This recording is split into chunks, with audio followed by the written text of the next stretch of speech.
IHT തന്നെ hit. നൂതന skill പരിശീലന രംഗത്ത് നിരവധി അവാർഡുകൾ കരസ്ഥമാക്കിയ തിരൂർ IHT 25ാം വർഷത്തിലും ജൈത്രയാത്ര തുടരുന്നു. ഗവൺമെന്റ് PSC അംഗീകരിച്ച വിവിധ കോഴ്സുകൾ, അന്താരാഷ്ട്ര നിലവാരമുള്ള സർട്ടിഫിക്കറ്റുകൾ, നോർക്ക അറ്റസ്റ്റേഷൻ, AI ടൂൾസ് ഉൾപ്പെടുത്തിയ കരിക്കുലം, പ്ലേസ്മെന്റ് അസിസ്റ്റന്റ് സൗകര്യം. IHT college, Payyanangadi, Tirur.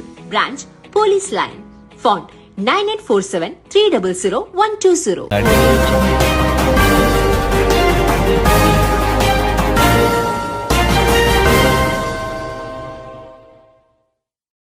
നമസ്കാരം, പ്രഹേളിക ന്യൂസിലേക്ക് സ്വാഗതം. പണവും സ്വർണവും മോഷ്ടിച്ച വീട്ടുജോലിക്കാരി കോഴിക്കോട് അറസ്റ്റിൽ. ചേളന്നൂർ സ്വദേശിനി പുതിയോട്ടിൽ 44 വയസ്സുള്ള മിനി എന്നയാളെയാണ് നടക്കാവ് പോലീസ് പിടികൂടിയത്. എരഞ്ഞിപ്പാലം സദനം റോഡിലെ സ്കൈലൈൻ മെഡോസ് വില്ലയിലെ ഫ്ളാറ്റിലായിരുന്നു മോഷണം. ഫ്ളാറ്റ് ഉടമയായ ഷാഹിദ് ഷൌക്കത്ത് അലിയാണ് പരാതി നൽകിയത്. ഓരോ പവൻ വീതം തൂക്കം വരുന്ന 20 സ്വർണ്ണ നാണയങ്ങളും 50,000 രൂപയുമാണ് മിനി കവർന്നത്. വീട്ടുകാരുടെ വിശ്വാസം പിടിച്ചുപറ്റിയ ശേഷമാണ് ഇവർ മോഷണം നടത്തിയത്. സ്വർണവും പണവും കാണാതായതിനെ തുടർന്ന് ഷാഹിദ് നൽകിയ പരാതിയിൽ പോലീസ് നടത്തിയ അന്വേഷണത്തിലാണ് പ്രതി പിടിയിലായത്. പ്രതിയെ കോടതിയിൽ ഹാജരാക്കി റിമാൻഡ് ചെയ്തു.